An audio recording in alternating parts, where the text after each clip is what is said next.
On va ouvrir la parole de Dieu ensemble ce matin et on va continuer et on va terminer avec ce personnage un peu particulier des Écritures. Bon, vous savez que depuis quelques semaines, nous voyons, et on va les voir tous un par un, les disciples de Jésus. Il y en avait combien ? 12. 12. Après, il n'y en a eu plus que 11. Et après, il y a une 12e qui est arrivée, mais il n'était pas forcément choisi de Jésus, mais il s'est rajouté dans l'équipe. On a vu Thomas, et là on est en train de voir Philippe, et on terminera ce matin avec Philippe. Alors on va lire ensemble dans Jean, chapitre 14, verset 1er, le texte va s'afficher. On a vu que Philippe était quand même un personnage un peu... Il voulait bien faire, mais il a mal fait. Ça, c'est un peu... On est tous pareils, hein ? Mais bien sûr. On veut tous plaire à Dieu, je le crois.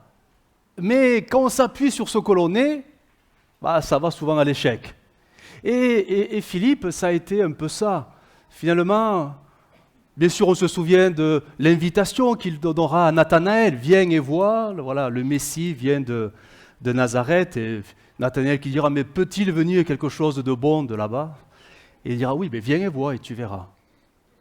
On a vu dans une autre circonstance, et ça sera la situation où Jésus fera le miracle pour les 5000 personnes. Mais avant que le miracle soit là, Jésus a voulu tester la foi de Philippe.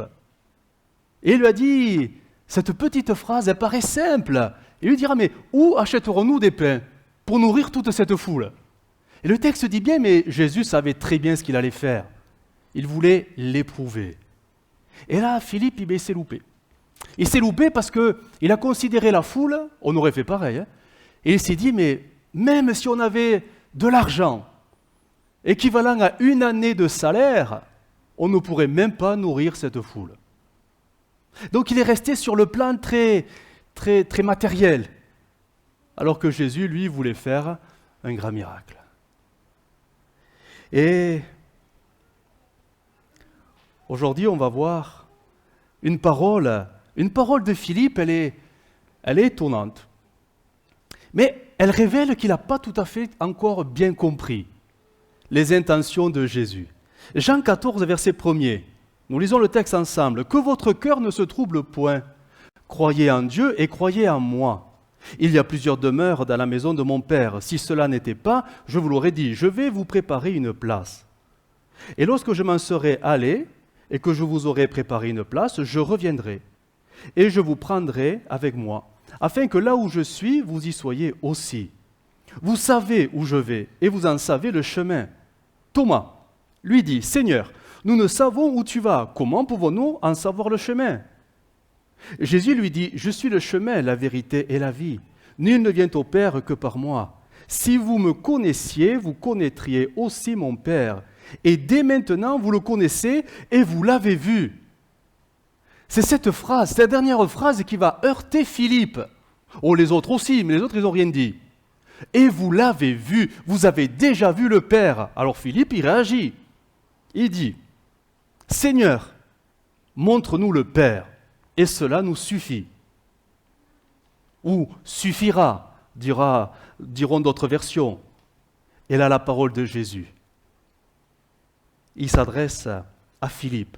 « Il y a si longtemps que je suis avec vous, et tu ne m'as pas connu, Philippe.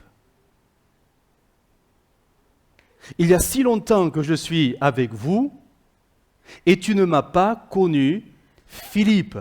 Celui qui m'a vu a vu le Père. Comment dis-tu, montre-nous le Père? Ne crois-tu pas que je suis dans le Père et que le Père est en moi ? Les paroles que je vous ai dites, je ne les dis pas de moi-même, et le Père qui demeure en moi, c'est lui qui fait les œuvres. Verset 11, « Croyez-moi, je suis dans le Père et le Père est en moi, croyez du moins à cause de ses œuvres. » Amen. On sent que là, Jésus, il est attristé. Il est attristé parce que Philippe, Philippe, comme les autres, et certainement nous-mêmes, il n'a pas compris. Il n'a pas compris ou il n'a pas réalisé, il n'a pas vu ce qu'il aurait dû voir en côtoyant Jésus. Il y a si longtemps que je suis avec toi, avec vous, donc c'est le dernier repas de la Pâque, on va dire 3 ans et demi. Et tu ne m'as pas connu. Tu ne m'as pas encore connu. Ou tu ne m'as pas encore reconnu. Et là, il va lui faire toute une démonstration, une explication. Mais je suis dans le Père et le Père est à moi. Et si vous ne croyez pas, mais croyez à cause des œuvres que je fais, que le Père m'a donné de faire. Et là, on sent qu'il y a quand même un chamboulement. Un chamboulement et dans le cœur de Jésus, certainement attristé de cette question et une incompréhension totale chez les disciples et particulièrement chez Philippe. Alors, on ne va pas leur jeter la pierre aux disciples et encore moins à Philippe, mais il faut se mettre à leur place. On va se mettre un instant à la place des disciples et de Philippe. Quand Jésus leur parle du Père, que comprennent-ils ? Oui, c'est Dieu, bien évidemment, mais il faut bien comprendre que dans leur conception, on va dire religieuse dans le bon sens du terme, ce grand Dieu du ciel et de la terre, c'est le Dieu de Moïse. C'est le « je suis », c'est le Yahvé. Ce Dieu si puissant, si redoutable, qui s'est révélé à Israël il y a des siècles et des siècles, par des phénomènes assez spectaculaires. Alors on se souvient de Moïse et le buisson ardent. C'était quand même... Bon, qu'un buisson brûle, on comprend. Mais qui ne se consume pas, là ça devient étonnant. C'est un miracle. La colonne de feu qui a dirigé pendant 40 ans le peuple d'Israël. Le mont Sinaï qui était rempli de tonnerre et ça tremblait de partout. C'était la révélation qu'Israël avait en son temps et qui s'est communiqué. Un Dieu redoutable, un Dieu puissant, un Dieu qui fait trembler. C'était cette vision qu'ils avaient, ou cette compréhension, cette définition du grand Dieu de Moïse. Et quand Jésus leur dit, mais le Père, vous l'avez vu ? Là, ils ne comprennent pas, mais on n'a rien vu. On n'a pas vu les éclairs, on n'a pas vu le tonnerre, on n'a pas vu la colonne de feu, on n'a rien vu. On a vu toi. Toi qui faisais du bien, toi qui guérissais les malades, toi qui chassais les esprits, toi qui redonnais la vue aux aveugles, toi on t'a vu, mais ce grand Dieu tout-puissant, le Yahvé, je suis, on ne l'a pas vu. Alors montre-nous le Père et nous croirons, ça nous suffira pour continuer, mais montre-le nous. Et là Jésus, il leur dit, et on sent presque comme pas une supplication, mais il leur dit, mais croyez-moi. Je suis dans le Père et le Père est à moi. En fait, Jésus leur dit, non, ce que vous me demandez, je ne vous le donnerai pas.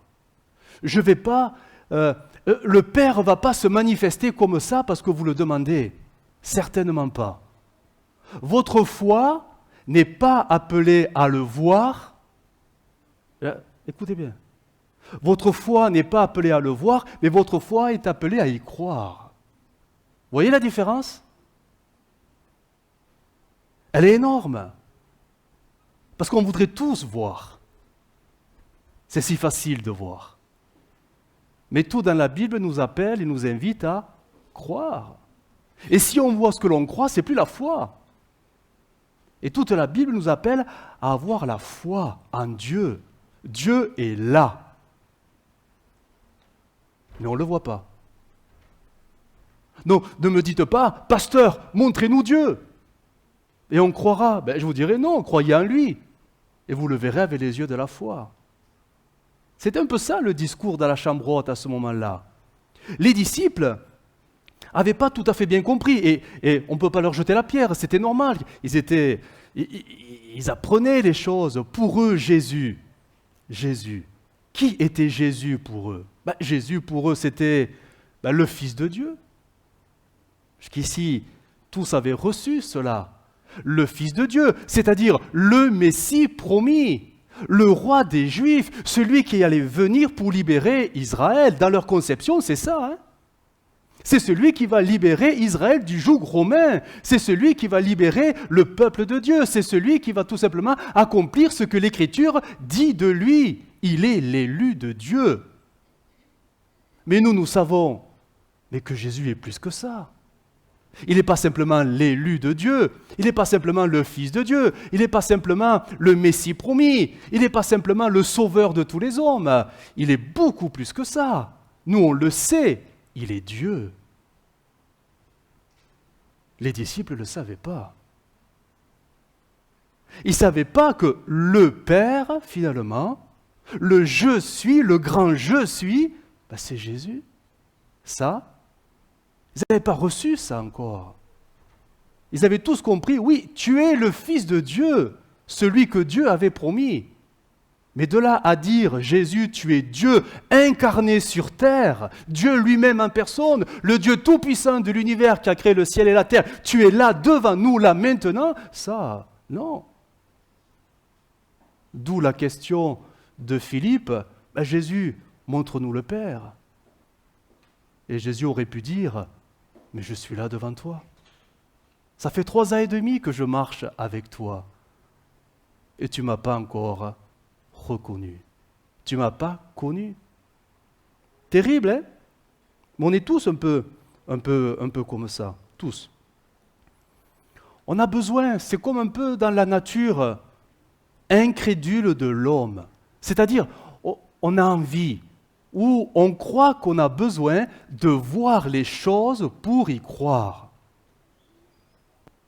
Alors que ce n'est pas un besoin. C'est bien souvent, pour ne pas dire très souvent, une envie. On a envie.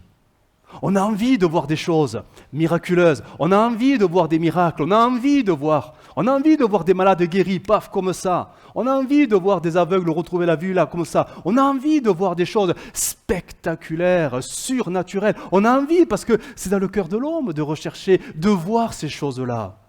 On a tous entendu, du moins si vous avez un peu pratiqué l'évangélisation. Merci. Vous avez tous entendu cette phrase, souvent qui est dite par le plus grand nombre. Si je ne vois pas, je ne croirai pas. Terrible, hein? Terrible. Et pourtant, toute l'Écriture nous appelle à y croire sans le voir. C'est vrai que des fois, on voit des choses, bien sûr. Mais toute l'Écriture nous appelle à y croire sans forcément rechercher ces choses, comme pour satisfaire une envie de surnaturel.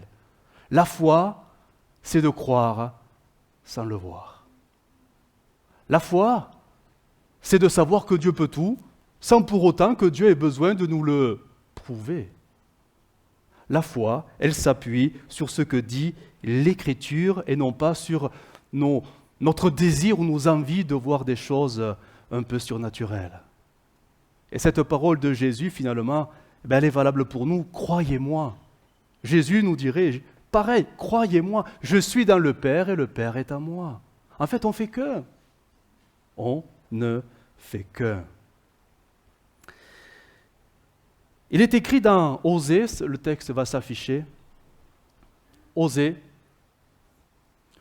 On va garder simplement la première partie de ce récit, de ce texte. Mon peuple est détruit parce qu'il lui manque la connaissance.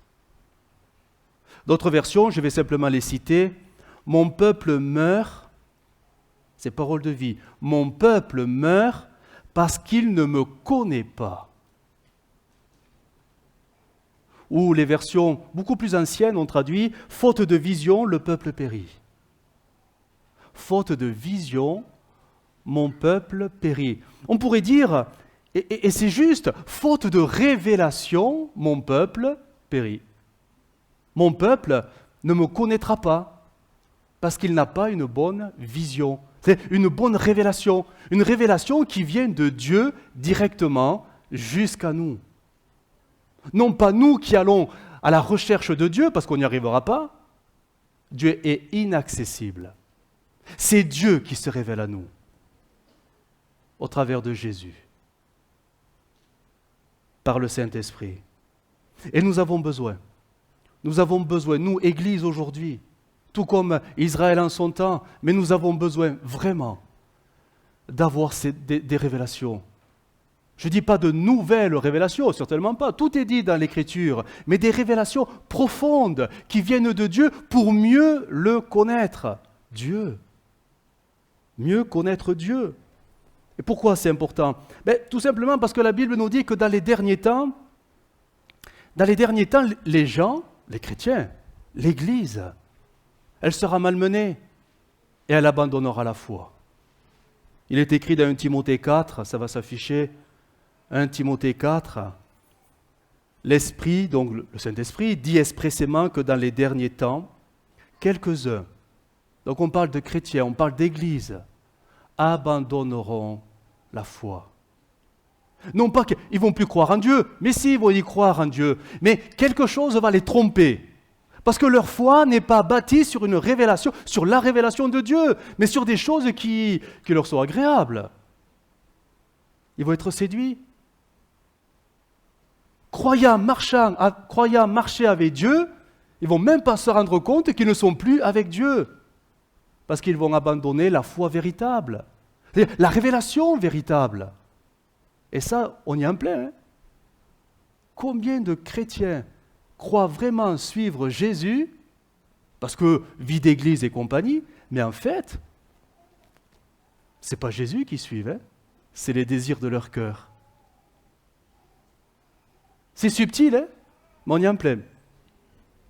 Dans 2 Timothée 3, il est écrit, dans les derniers jours, 2 Timothée 3, 1, dans les derniers jours, il y aura des moments difficiles.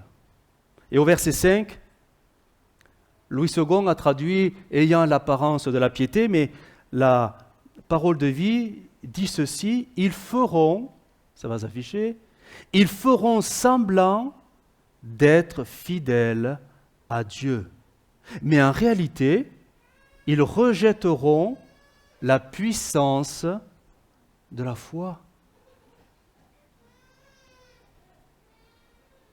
Ils feront semblant d'être fidèles à Dieu, mais en réalité, ils rejetteront la puissance, c'est-à-dire la foi véritable, celle qui plaît à Dieu. Ils vont la rejeter. C'est des chrétiens qui rejettent la foi véritable. Nous sommes dans les derniers temps, et on le voit bien. Essayez d'imaginer un instant, si tous les chrétiens qui ont fait une expérience avec Dieu étaient encore en ce lieu.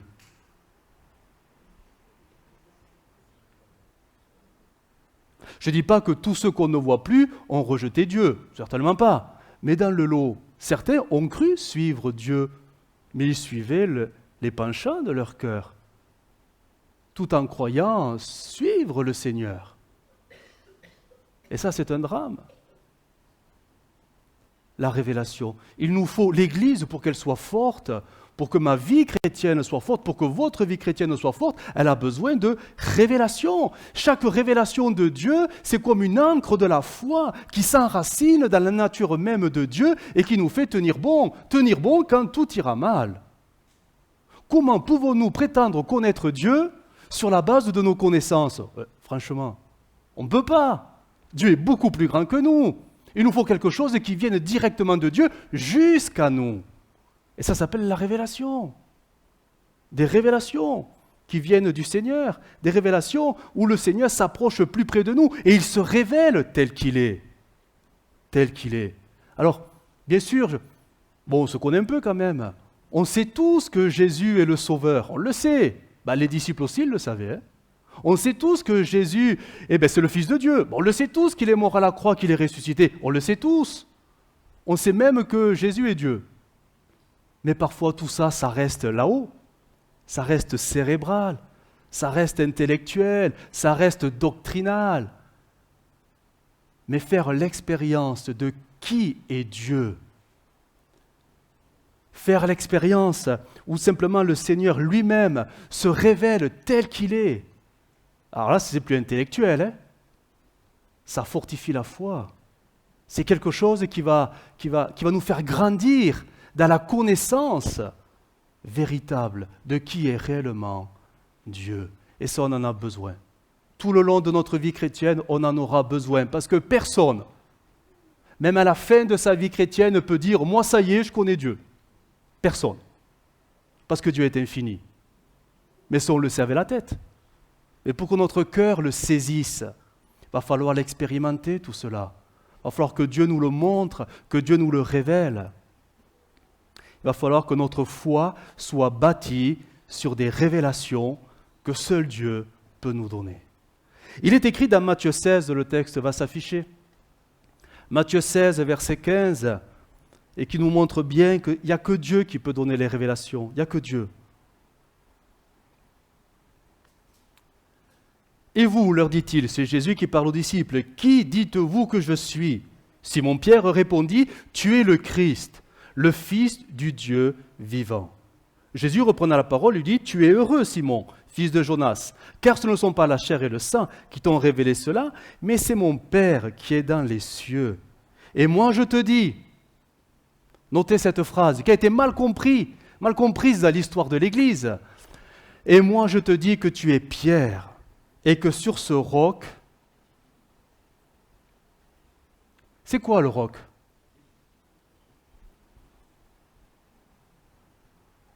Là, dans le contexte de cette phrase, le roc, là, c'est la révélation que Pierre a reçue. C'est pas Pierre. Pierre, c'est qu'un homme. La révélation que Pierre a reçue, c'est un rocher.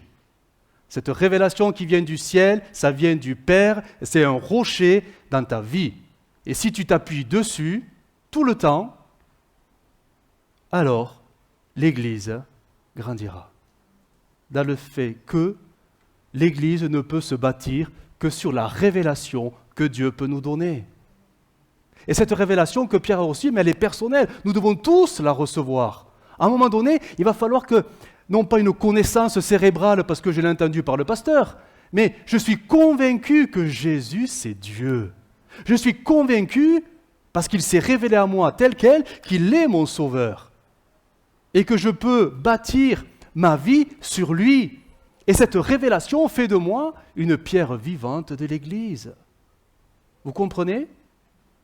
Que sans cette révélation, cette conviction profonde, en fait, je suis qu'un croyant qui croit. Mais là, on parle d'autre chose. On ne parle pas de croyance, on parle de conviction. De conviction qui fait que ma vie devient une pierre qui bâtit l'Église.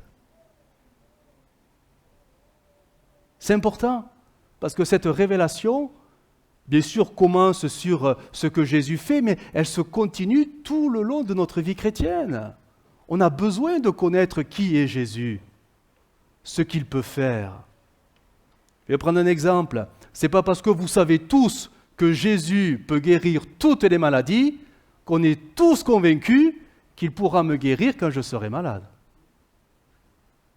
Oui, guérir les autres, mais oui, Dieu peut tout. Mais me guérir moi, non. J'y crois pas. Ça n'a jamais marché, j'y crois plus. Vous voyez, on a vraiment besoin d'une nouvelle révélation personnelle qui va nourrir notre foi et sur laquelle on va se bâtir. Mais ça peut venir que de Dieu. Ça peut venir que du Seigneur. Je pense, alors je veux pas, dénigrer votre foi, certainement pas, ce n'est pas mes propos, je veux culpabiliser personne, mais je crois qu'on a beaucoup de Philippe dans l'Église.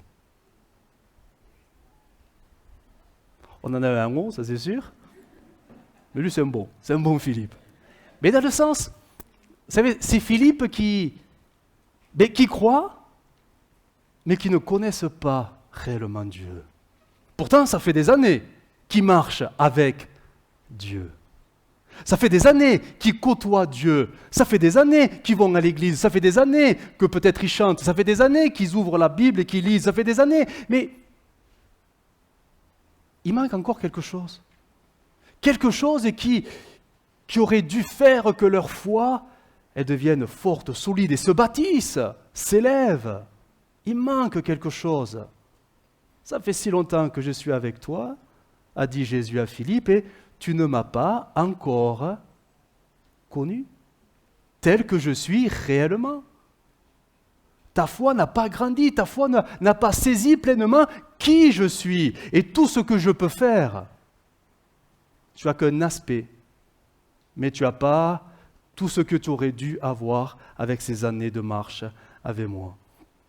Je crois que, alors, pour essayer de schématiser et simplifier au maximum ce que je suis en train de dire, il y a une différence, vraiment une différence notoire entre marcher avec Dieu et marcher en Dieu.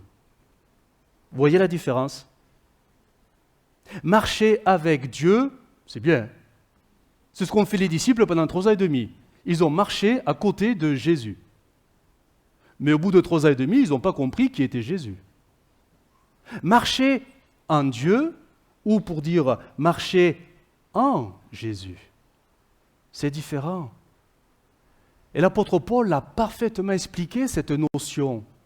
Nous ne sommes pas appelés à marcher à côté de Jésus, mais nous sommes appelés à marcher avec Jésus en nous. Vous voyez la différence?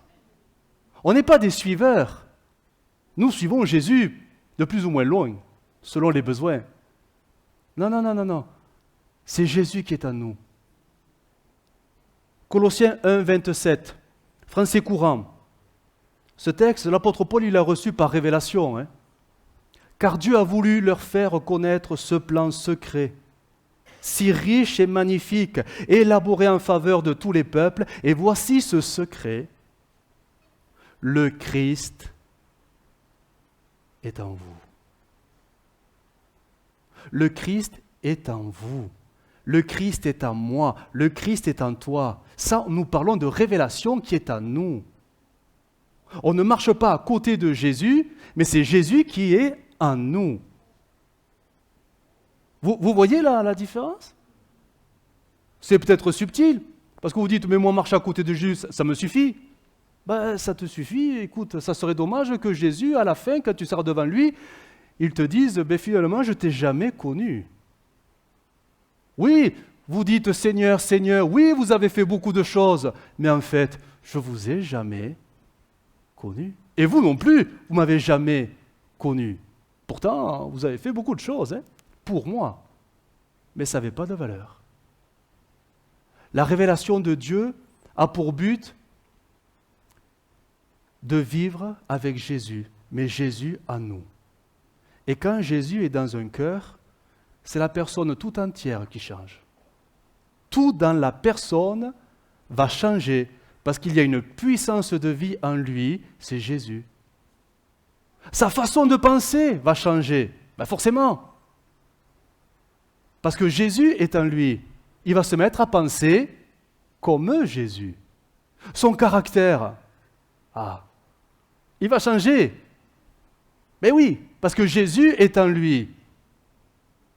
Donc le caractère de Jésus va devenir son caractère. Par contre, une personne qui marcherait à côté de Jésus toute sa vie, ça ne va pas le changer. Non. Parce qu'il n'y a pas d'intimité. Il n'y a pas d'intimité. Il n'y a pas de « on fait plus que ». Non, je suis à côté. Je suis à côté. Mais si on fait que, alors on devient comme Jésus. Et ça se voit. Une personne qui bâtit sa foi sur des révélations qu'il reçoit de Dieu, parce que tout simplement, on va voir comment, ça se voit. Un chrétien qui grandit en Christ, ça se voit. Ça s'entend quand il parle. Ça se remarque dans sa façon de raisonner, ça se remarque dans sa façon d'être, ça se remarque. Ça se voit même physiquement sur lui. Tout montre que Jésus est là. Rappelez-vous d'Israël. Israël. Vous savez que toute l'histoire d'Israël nous a été rapportée pour nous servir d'exemple. En espérant qu'on ne reproduise pas ce qu'ils ont fait. Mais Israël, pendant 40 ans, ils ont marché comment? Derrière Dieu. Dieu était toujours devant. Ils n'ont fait que suivre la nuée. On dirait, c'est déjà pas mal, ils suivaient Dieu. Oui, mais est-ce que ça a changé leur cœur? Oh, certainement pas, c'est pire. Ils se sont mis à critiquer Dieu, critiquer Moïse, et même à regretter le chemin qu'ils prenaient. Si on pouvait retourner en Égypte, c'était bien, il y avait les concombres, il y avait les melons, il y avait les pastèques. C'était mieux, quoi. C'était mieux. Là, on suit Dieu et il n'y a rien qui va. En fait, c'était leur cœur mauvais qui ressortait. Parce qu'il n'y avait aucune intimité avec le grand Dieu. Aucune. Aucune. Ils étaient rebelles et ils se sont devenus de plus en plus rebelles. Ils murmuraient et ils ont de plus en plus murmuré sous le regard de Dieu. Et vous avez jamais remarqué que dans l'Église, parfois, il ne faut pas le dire, On ne le répétera pas parce que tout Internet nous regarde. Ben c'est pareil. Il y a des gens qui suivent Dieu, mais ça ne les change pas. Mais ça amplifie leur côté charnel, j'ai l'impression. Il y a des gens qui murmurent, ben ils vont suivre Dieu pendant 10 ans, 20 ans, 30 ans, ben ils vont toujours murmurer contre Dieu, hein. Toujours critiquer les uns les autres, ça ne leur change rien. Le fait de suivre Dieu, le fait d'aller à l'église, le fait de prier, le fait de chanter, ça ne les change pas. C'est terrible cette histoire-là. Ça ne les change pas. Pourtant, ils suivent Dieu. La preuve que ce n'est pas suivre Dieu qu'il nous faut, c'est être en Dieu, avec Dieu. Pas à côté, pas devant, pas derrière, à droite, à gauche. Christ en nous. Et ça va se voir. Ça va nous changer. Ça va nous transformer. Et Jésus, il est venu pour ça. Pour que ce mystère caché de tout temps, par le Père, nous puissions le vivre aujourd'hui. Christ dans nos vies, dans nos cœurs. Et cette révélation, elle ne peut que grandir au travers de ce qu'on va vivre, tout simplement. Vous comprenez ce que j'essaie de... C'est pas les années qui vont nous donner la révélation de qui est Christ. Là, je m'adresse aux chrétiens. Hein. C'est pas les années, c'est pas les années même de conversion. C'est pas le temps qui passe qui va vous révéler qui est Christ. On pourrait vivre, allez, bon, je ne vous le souhaite pas parce qu'au bout d'un moment ça devient long, mais on pourrait vivre jusqu'à 100 ans et 100 ans de vie d'église, hein, et finalement pas connaître Christ. Oh oui, oui, bien sûr, il a porté mes péchés à la croix, oui. Il est mort, il est ressuscité, oui. Mais au fond, j'ai jamais changé. J'ai jamais grandi en Christ, malgré toutes ces années à marcher à côté de Christ. On peut, oui, avoir cette vie d'église très régulière, venir à toutes les réunions. On peut avoir une piété à la maison et se donner une discipline rigoureuse, mais sans pour autant que cela nous change et nous transforme. Hein. Et on pourrait vivre là aussi, 110 ans avec cette rigueur et s'entendre dire par Jésus, mais ça fait si longtemps que tu pratiques cela et tu ne m'as pas encore réellement connu. Tout ce que l'on peut faire ne peut pas nous donner une révélation. Tout ce qui vient de nous, l'homme, notre nature, nos efforts, ne peuvent pas recevoir ou mériter une révélation de Dieu. Ce n'est pas comme ça que ça marche. C'est Dieu qui se révèle à nous. Ça sera toujours Dieu qui vient à notre rencontre. Vous savez, même Jésus l'a dit lors de cette discussion un peu très particulière avec la Samaritaine, Jean 4. Vous savez, quand il dira « l'heure vient où Dieu veut des adorateurs en esprit et en vérité », mais il leur dira, du moins la Samaritaine lui a dit « mais nos pères ont adoré Dieu là sur cette montagne ». Mais elle était fière. Hein. Vous dites que vous adorez à Jérusalem, bon ok, mais nous on adore Dieu ici. Et Jésus de lui dire « mais vous adorez ce que vous ne connaissez même pas ». Ça a dû être une pique. Parce qu'on est pareil. Si Christ n'est pas réellement en nous et ne nous a pas fait réellement grandir dans cette révélation de qui est Dieu, nous pouvons élever des prières d'adoration pour ce Dieu qu'on ne connaît pas tant que ça finalement. On sait que oui, c'est le bon Dieu. On sait que c'est le grand Dieu. On sait que c'est Jésus, mort et ressuscité, mais on ne le connaît pas. Intimement. On ne fait pas qu'un. Il y a comme une distance. Une distance. Ce que Dieu veut, il veut se rapprocher de nous. Il veut se faire connaître à nous. Et là, je parle aux chrétiens, aux chrétiens, au peuple de Dieu. Il est écrit dans Éphésiens 1,16. Regardez ce que dira l'apôtre Paul. « Je ne cesse de rendre grâce pour vous. » Donc il parle à des chrétiens. Hein. « Et je fais mention de vous dans mes prières, afin que le Dieu de notre Seigneur Jésus-Christ, le Père de gloire, vous donne un esprit de sagesse et de révélation dans sa connaissance. Un esprit de révélation dans sa connaissance à lui, de qui est réellement Dieu. Et le verset 18, qu'il illumine les yeux de votre cœur, etc. Et ce mot « illuminer », en grec, est très intéressant, parce que c'est le mot qui a donné un peu le flash de l'appareil photo. Vous savez, autrefois, aujourd'hui tout est numérique, quoi qu'il y a des flashs même sur les portables. Vous savez, cette lumière qui d'un seul coup éclaire et ça prend la photo. C'est exactement le même mot, illuminer. C'est-à-dire qu'il nous faut une source de lumière différente qui ne peut pas venir de nous, mais qui est extérieure de nous et qui nous montre à un moment donné un aspect de Dieu, de qui il est, de ce qu'il peut faire pour nous. Et c'était la prière de Paul pour les chrétiens d'Éphèse. Que Dieu se fasse connaître à vous, qu'il vous donne cet esprit de révélation, de connaissance. Une parole de vie va s'afficher, le 17, verset 17. Il est écrit ceci, alors, voilà, oui, c'était bon. C'est la dernière phrase.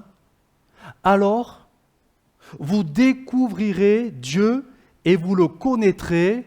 Et là, il y a ce mot qui apparaît, mais aussi, vraiment.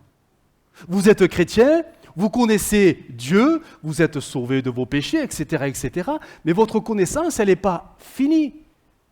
Dieu est plus grand que ce que vous vivez là actuellement. Et il vous faut une révélation. Il faut que ça continue. Alors vous allez découvrir Dieu et vous le connaîtrez vraiment. Ça nous manque. Ça nous manque. Nous ne connaissons pas, je crois qu'il faut beaucoup d'humilité pour le reconnaître. On ne connaît pas Dieu. On ne le connaît pas si réellement, profondément. Oui, on a fait des expériences, mais Dieu est plus grand que nos expériences. Dieu est beaucoup plus... On ne peut pas mesurer Dieu.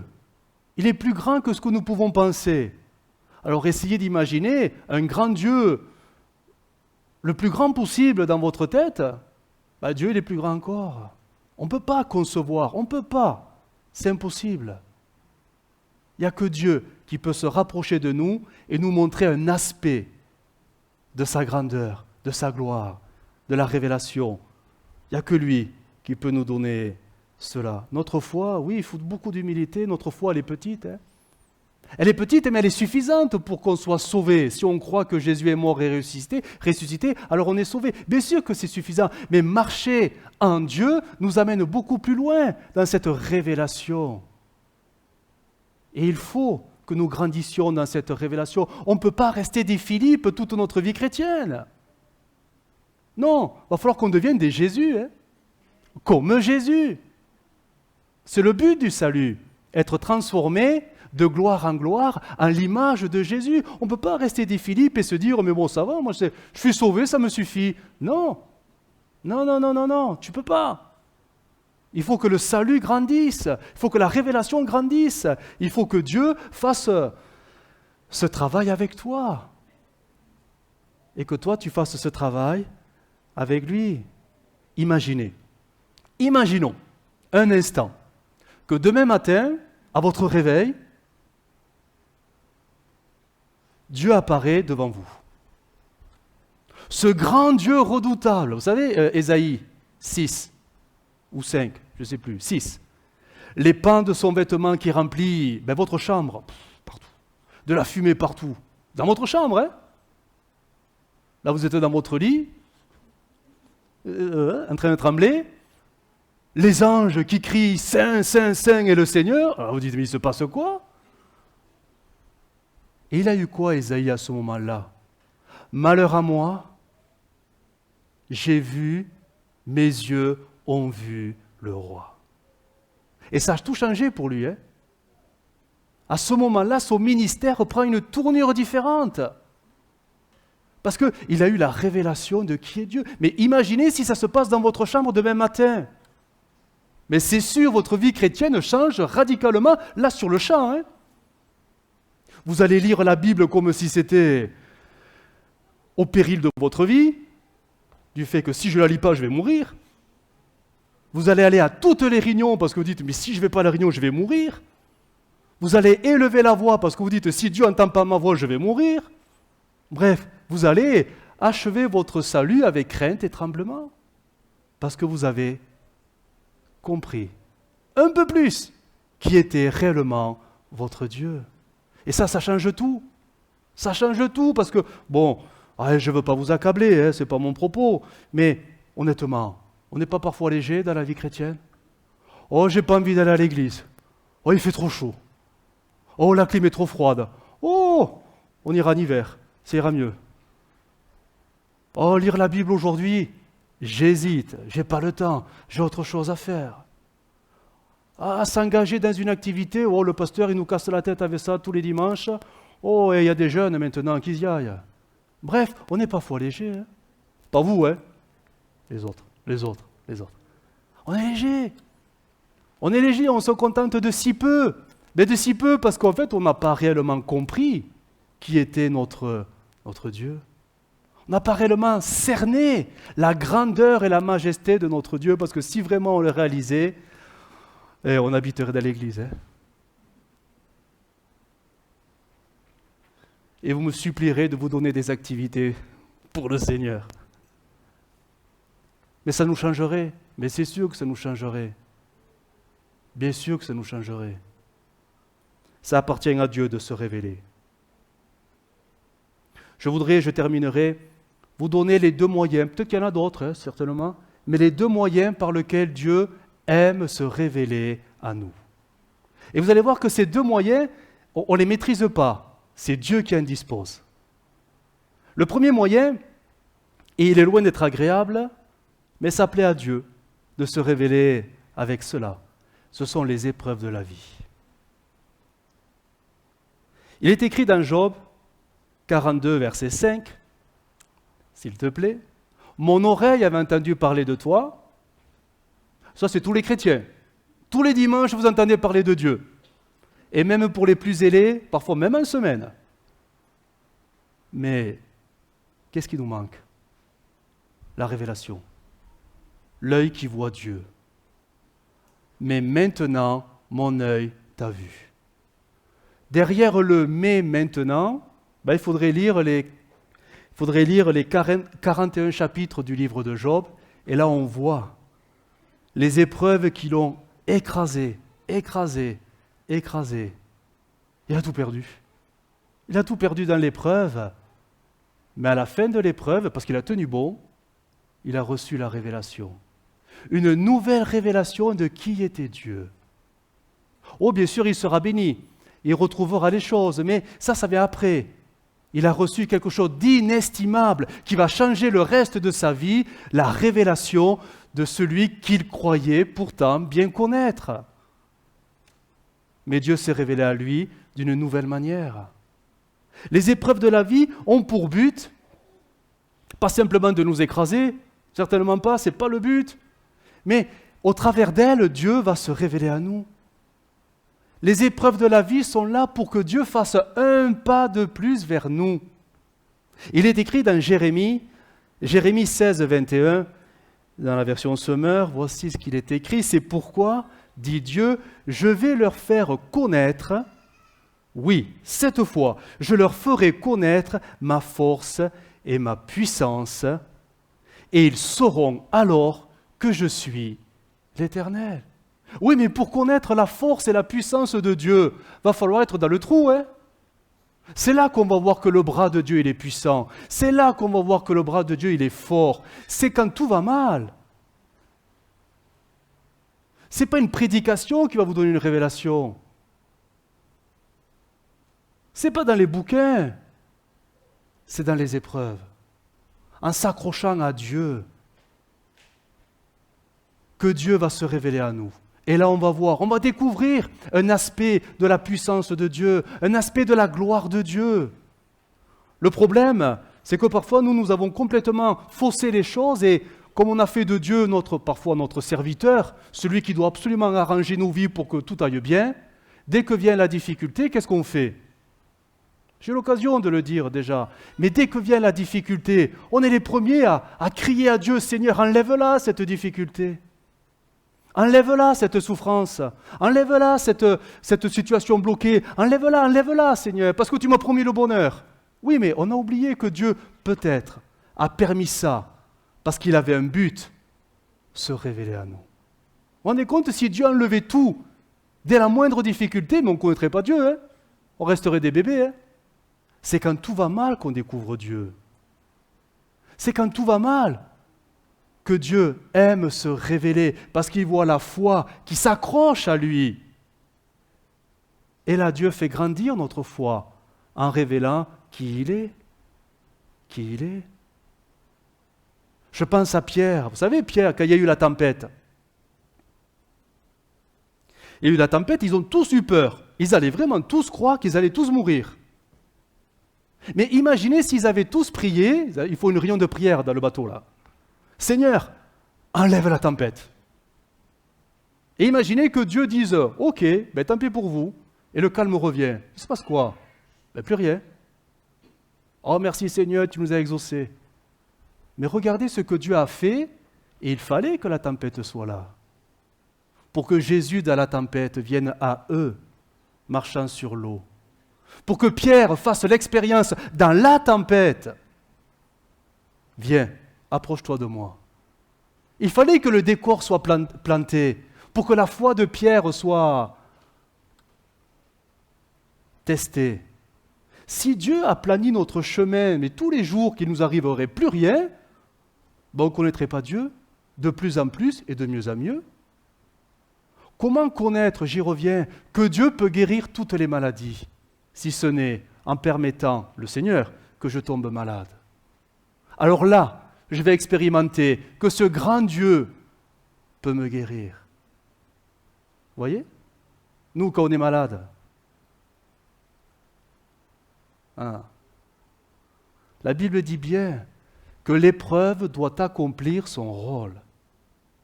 Elle façonne notre patience, notre endurance, pour que notre foi devienne pure. Mais si on est les premiers, je ne vais pas dire pleurnicher devant Dieu, mais parfois à réclamer, Seigneur, Seigneur, Seigneur, Seigneur, enlève tout ceci, tout cela, j'ai trop mal, ça pique, ça fait mal.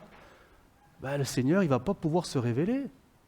Le Seigneur se révèle toujours et bien souvent dans les moments critiques, parce que c'est là qu'il montre, et je relis le texte dans la français courant, il va s'afficher, je vais leur faire connaître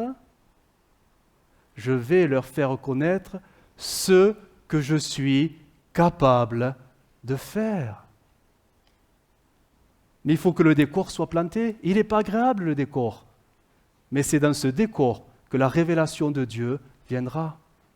Dans les épreuves, les épreuves, vous savez, Dieu maîtrise tout. Hein. Il sait doser les épreuves pour qu'elles ne nous fassent pas sombrer, succomber. Il sait doser tout ça. Notre rôle, c'est de se cacher en Christ quand l'épreuve est là. De rester caché en Christ et de lui faire confiance pour que notre foi fasse ses preuves et que l'épreuve accomplisse son but. Et là, Dieu se révèle. Mais ça, c'est tout un apprentissage. Hein. C'est un apprentissage parce que quand tout va mal, on appelle à droite, à gauche, on appelle le pasteur, il faut prier, vite une chaîne de prière. Alors on le fera, parce qu'on est solidaires. Hein. Mais en fait, si c'est Dieu qui avait prévu ce décor pour se révéler davantage, ne faut-il pas laisser Dieu faire et nous, en attendant, s'accrocher à lui, en restant cachés, pas à côté de lui, mais en lui, pour qu'on découvre que Dieu, il est capable de faire des choses qu'on n'aurait jamais pensées. Jamais pensées. Donc les épreuves, oui, les épreuves, c'est des bénédictions. C'est dur à dire, hein? Dis-le à ton voisin, ton épreuve est une bénédiction. Dis-le lui, il va te regarder, dire, si tu la connaissais, mon épreuve, tu dirais pas ça. Eh ouais, eh ouais. Eh oui, mais oui, c'est une bénédiction. Dieu va s'en servir. Si elles viennent de Dieu, elle va s'en servir. Je ne parle pas des épreuves conséquences du péché. Je ne parle pas de ça. Hein. Je parle des épreuves qui vous tombent dessus alors que vous n'avez rien fait de mal. Quoi. Vous marchez avec Dieu, point. Il est écrit dans Osée, il va s'afficher, Osée chapitre 2, verset 16. C'est pourquoi, voici, en parlant d'Israël, je veux l'attirer et la conduire au désert, et là je parlerai à son cœur. Dans le désert, il y a mieux, hein? Il y a mieux. Nous, on préfère les verts pâturages. Oui, Seigneur, parle-moi plutôt dans les verts pâturages. Non, non, non, non, non, dans le désert. Dans le désert, là tu vas me connaître. Tu vas voir que le désert, je peux le faire fleurir. Là, dans le désert, tu vas voir que je peux faire jaillir des sources dans le désert. Si tu es déjà à côté d'une source, tu vas trouver normal qu'elle soit là. Hein? Mais dans le désert où il n'y a rien, tu vas voir que moi, Dieu, je peux tout. Mais là, il faut être dans le désert. Hein? On a vraiment besoin, oui. Peut-être de réapprendre cette notion d'épreuve. Ce n'est pas une fatalité, l'épreuve. C'est une bénédiction cachée, en devenir. Il suffit de s'accrocher à Dieu et là, on verra un peu plus qui est Dieu. Avec son cœur. Avec son cœur. Donc, comme dira Jésus, ne multipliez pas de vaines paroles dans nos prières. Parfois, on a des prières, il faut arrêter. Hein. Mais sachons prier correctement dans l'épreuve. Seigneur, que ma foi ne défaille pas dans l'épreuve. Que ma confiance en toi ne défaille pas dans l'épreuve. Mais renouvelle-moi parce que je veux rester caché en toi. Et je sais que l'épreuve, elle passera. Simplement. Amen. Et deuxième point, et ce sera le dernier pour ce matin, dont les épreuves servent à connaître Dieu. Et tout simplement, en passant du temps avec le Seigneur. Passer du temps. Jérémie 29, verset 13. Il est écrit ceci. Jérémie 29, verset 13. Vous me chercherez et vous me trouverez si vous me cherchez de tout votre cœur. Et verset 14, je me laisserai trouver par vous, dit l'Éternel. Si vous me cherchez de tout votre cœur. Là, on est devant une condition que Dieu lui-même a placée. Parce que je suis sûr qu'on a tous une vie de prière quotidienne. Mais de là à dire qu'elle est basée sur l'élan de notre cœur pour réellement le connaître, je ne sais pas si on peut le dire. Je ne sais pas si on peut le dire parce que bien souvent, notre vie de prière s'appuie sur nos besoins. Pas vous, les autres. Notre vie de prière est alimentée de nos besoins quotidiens. Posez-vous la question. Quand vous priez le Seigneur dès le matin, c'est pourquoi? C'est pour lui demander quoi? Est-ce que c'est pour le louer, l'adorer, parce que tout simplement il est votre Dieu encore ce matin? Ou est-ce que déjà vous avez sorti les calepins et les listes? Il faut que tu fasses ceci, il faut que tu bénisses Pierre, Paul, Jacques, Antoine.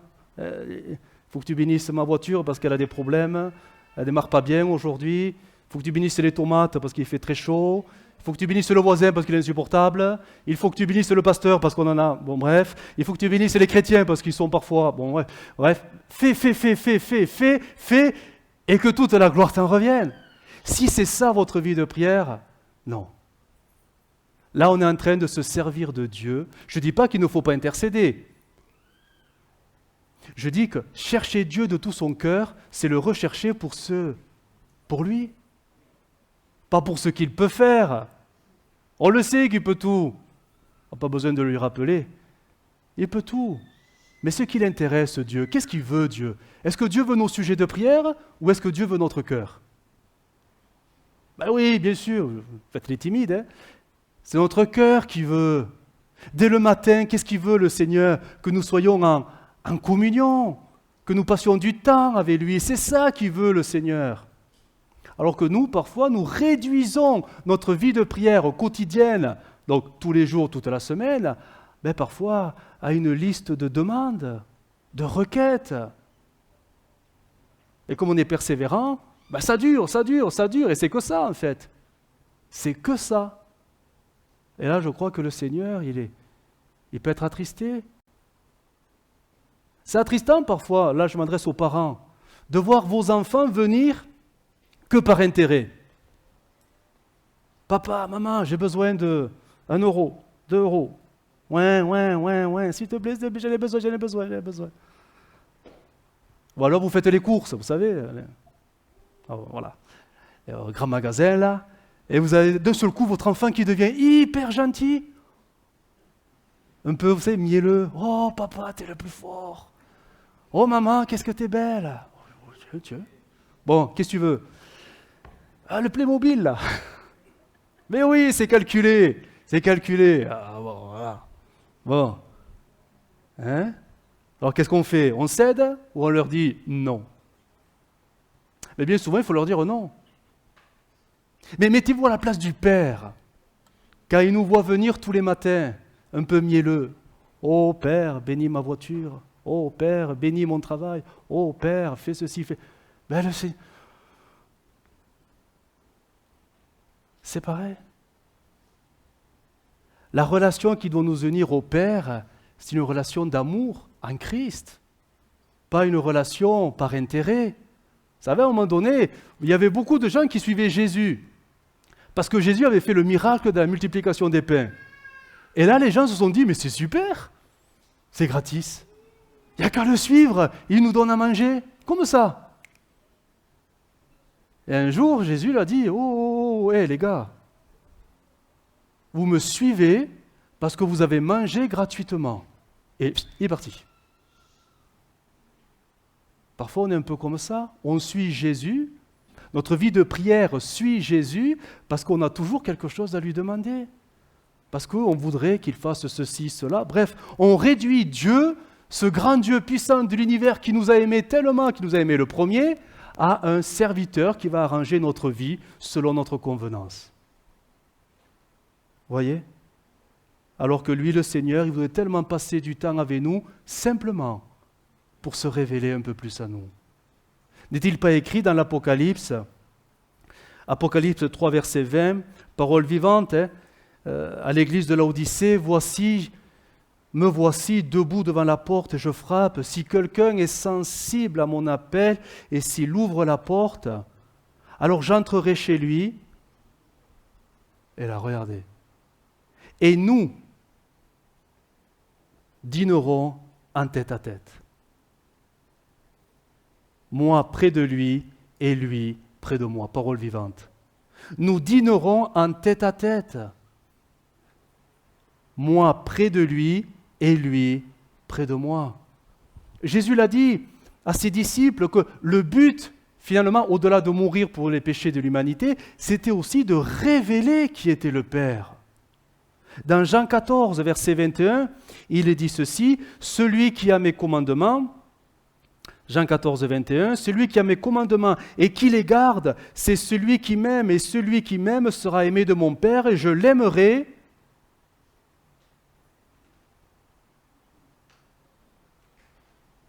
Et je me ferai connaître à lui. On est sur la base d'un amour entre Dieu et le disciple. Et cet amour, ce lien qui les unit, a pour but d'amener une connaissance plus grande de qui est Dieu. De qui est Dieu. Dans Jean 17, 26, dans la version Sommer, c'est la prière sacerdotale de Jésus. Il est écrit ceci, je leur ai, donc c'est Jésus qui parle au Père, je leur ai révélé qui tu étais et je continuerai à te faire connaître pour que l'amour que tu m'as témoigné les remplisse et que moi-même je vive en eux. Pas à côté d'eux, en eux. Je continuerai à te faire connaître. Et c'est le rôle de Jésus, assis à la droite du Père. Si on a une communion, mais sur la base d'un amour réel de tout notre cœur, si nous recherchons Jésus, non pas pour ce qu'il pourrait faire, mais pour qui il est, alors Jésus aime révéler le Père à nos cœurs. Mais trop souvent, nous passons à côté de cette dimension parce que notre vie de prière s'arrête dès que notre dernière requête a été prononcée. On ne prend pas le temps de parler avec Dieu. Vous est-il déjà arrivé d'être en communion avec Dieu et vous dites rien? Vous tendez l'oreille simplement pour écouter la voix du Seigneur. Essayez, hein? Ça peut prendre du temps. Mais Dieu aime avoir ces créneaux pour nous parler. Quand notre cœur est disposé à passer du temps avec lui, simplement sur la base, mais Seigneur, ce temps, je te le donne parce que je t'aime. Moi, je ne veux rien dire. Ma vie, tu la connais, mes problèmes, tu les connais, je n'ai pas besoin de te le rappeler. J'ai besoin d'avoir une révélation du Père. Et ça, Jésus, il n'y a que toi qui peux me la donner. Donc, je prendrai du temps. Je te donnerai le temps nécessaire pour que, Seigneur, tu me parles. Parce que j'en ai besoin. Quand tu pries, Jésus a dit, entre dans ta chambre, ferme la porte. Ça veut dire, t'occupe plus du reste. Et là, prie ton Dieu. Souvent, nous disons, oui, mais on peut prier tout en faisant autre chose. C'est vrai, vous pouvez prier en, je ne sais pas, en conduisant, en travaillant. C'est sûr. Je ne vous parle pas de ça. Je vous parle de ces temps où on est seul, en tête à tête avec Dieu, où toute activité cesse. Vous lui donnez ce temps. Vous lui donnez de votre temps qui est si précieux, parce qu'on a toujours quelque chose à faire. Vous lui donnez ce temps pour être seul avec lui, pour que son cœur vienne jusqu'à vous. Et ça demandera, oui, un sacrifice. Oui, du temps. Mais Dieu saura nous le rendre. Quand Moïse est monté sur la montagne, il ne s'est pas dit, la montre en main, bon Seigneur, j'ai 1 heure pour toi. J'ai qu'1 heure à te consacrer parce qu'il faut gérer le peuple. Hein. Il est resté combien de temps? Combien de temps il est resté? Vous ne savez plus? 2 heures? 3 heures? Il est resté le temps qu'il ait reçu toute la révélation du tabernacle. 40 jours. 40 jours. C'était le temps nécessaire pour qu'il reçoive la révélation. On a besoin d'apprendre à offrir à Dieu notre temps. On a tous quelque chose à faire, tous, et parfois même pour Dieu. Mais il est bon de lui donner de notre temps pour que Dieu lui fasse quelque chose pour nous, qui révèle le Père à nos cœurs. Alors oui, peut-être qu'on doit réapprendre à prier. Peut-être qu'on doit apprendre à prier, mais en disant plus rien. Bien sûr qu'il faut intercéder de temps en temps, mais bien sûr, attention, ne me faites pas dire ce que je ne veux pas dire. Mais si votre vie de prière se résume à de l'intercession tous les jours, vous passez à côté de l'essentiel. C'est tête à tête avec Dieu ou c'est Dieu qui vous parle? C'est Dieu qui fait entendre sa voix. Vous connaissez ce chant? Si je me tais, oh j'entendrai la voix du bon berger. Ça s'apprend. Et c'est dans des moments de silence que Dieu aime se révéler un peu plus à nous. Et ça, on a besoin de l'apprendre. Je termine avec ce texte qu'on va lire ensemble. 1 Jean, chapitre 5, verset 20.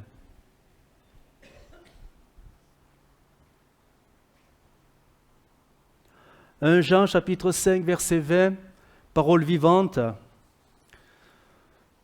Nous savons aussi que le Fils de Dieu est venu et qu'il nous a ouvert les yeux pour que nous apprenions à connaître le Dieu véritable et pour que nous le connaissions de mieux en mieux. » Ainsi, nous sommes en communion avec le vrai Dieu depuis que nous sommes en communion avec son Fils Jésus-Christ.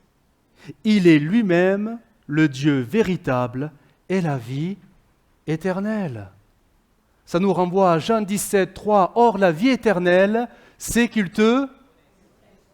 Mais comprenez que ce verbe connaître, c'est pas oui, je sais, j'ai entendu, j'ai écouté des prédications, je suis convaincu. Non, nous parlons d'intimité, de relation intime avec le Seigneur qui fait qu'on ne fait plus qu'un. Et il nous parle, et je lui parle. Le but de la venue de Jésus, c'est pas simplement d'avoir effacé nos péchés. Ça, c'était le moyen par lequel nous rentrions dans le salut. Mais le but du salut, c'est que nous connaissions Dieu. Parce que connaître Dieu, c'est la vie éternelle. Alors, ne soyons plus des Philippe. Il y a des Philippe, même ici, il y a des Philippe. Ça fait des années qu'on est dans l'Église, des années que nous servons peut-être le Seigneur, des années que nous prions, des années qu'à la maison nous lisons la Bible, mais réellement, est-ce que la révélation de qui est Dieu en Jésus m'a transformé? Est-ce que mon caractère a réellement changé? Est-ce que les priorités de Dieu sont devenues réellement mes priorités? Est-ce que les intérêts du royaume de Dieu sont devenus ma priorité? Ah, mais vraiment, celle qui me fait me lever tous les matins? Honnêtement, posez-vous la question. La réponse, vous l'avez de suite. Hein? Je veux culpabiliser personne, ce n'est pas mon but. Simplement, nous montrer qu'on a besoin de révélation.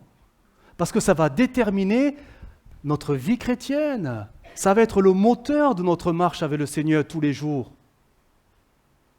Les révélations que Dieu veut nous donner vont nous donner un sens à notre vie chrétienne. Et vous allez voir qu'on marchera plus d'une manière très légère, hein, mais convaincu, déterminé, zélé. Zélé. Vous savez ce que Jésus a dit un jour? Ma nourriture, c'est de faire la volonté de Dieu. Vous vous rendez compte jusqu'où ça va? Est-ce qu'on peut tous dire que ma nourriture, c'est de faire quotidiennement la volonté de Dieu? Non. On ne peut pas, parce qu'il nous manque. Il nous manque. Nous sommes dans les derniers temps. Quelques-uns abandonneront la foi. Oh, ils continueront à aller à l'église, hein, mais il va leur manquer. Et quand viendra la difficulté, ils vont s'en prendre à Dieu. Hein. Ils vont s'en prendre à l'église, hein. Ils vont s'en prendre au pasteur, ils vont s'en prendre à tout le monde. Parce qu'en fait, il leur manque quelque chose qui était indispensable pour tenir bon. On a vraiment besoin que Dieu se révèle à nous. On a vraiment besoin de changer, vraiment. Être chrétien, ça n'a aucun sens. Mais être comme Christ, en Christ, ça va se voir. Et tout le monde s'en apercevra. Tout le monde s'en apercevra. On va fermer nos yeux et on va prier. On va prier ce Dieu si grand. Tout simplement. Et lui demander tout simplement Seigneur, change-nous par ta révélation. Donne-nous, Seigneur, d'appréhender les épreuves différemment, mais de les voir comme des opportunités pour mieux te connaître. Seigneur, apprends-nous à mieux te prier, non pas simplement à lister tous nos besoins, mais simplement à passer un moment avec toi, un cœur à cœur. Parce que c'est cela dont nous avons le plus besoin, de ta présence. Seigneur, oui, que cette parole puisse rester dans nos cœurs et que le Saint-Esprit puisse tout simplement nous montrer les failles qui apparaissent là maintenant. Nos vies chrétiennes ont été faites, et c'est vrai, nous t'en demandons pardon, Seigneur, bien souvent d'habitude, simplement d'habitude, de routine, dimanche après dimanche, vendredi après vendredi. Seigneur, nous voulons vraiment que tu puisses te révéler à nous pour que notre vie chrétienne change, qu'elle prenne de de la profondeur, qu'elle s'enracine en toi, parce que tu es Dieu, tu es la source de toutes choses. Nous ne voulons pas te chercher pour tes bénédictions, mais pour qui tu es. Tu es amour. Et nous voulons t'aimer de plus en plus, indépendamment de tout ce que tu pourrais faire. Nous voulons t'aimer parce que tu es amour, tout simplement, et parce que tu nous as aimés le premier. Seigneur, oui, aide-nous à sortir de notre vêtement religieux. Aide-nous à sortir de notre légalisme, de notre formalisme. Aide-nous à sortir de notre chair, finalement. Nous voulons nous dépouiller de tout cela pour être qu'un avec toi, par ton esprit. Aide-nous, Jésus, parce que par nous-mêmes, nous ne pouvons pas. Jésus, nous avons tellement besoin de toi pour que notre foi grandisse en toi, simplement, mais solidement. Merci, Jésus. Amen.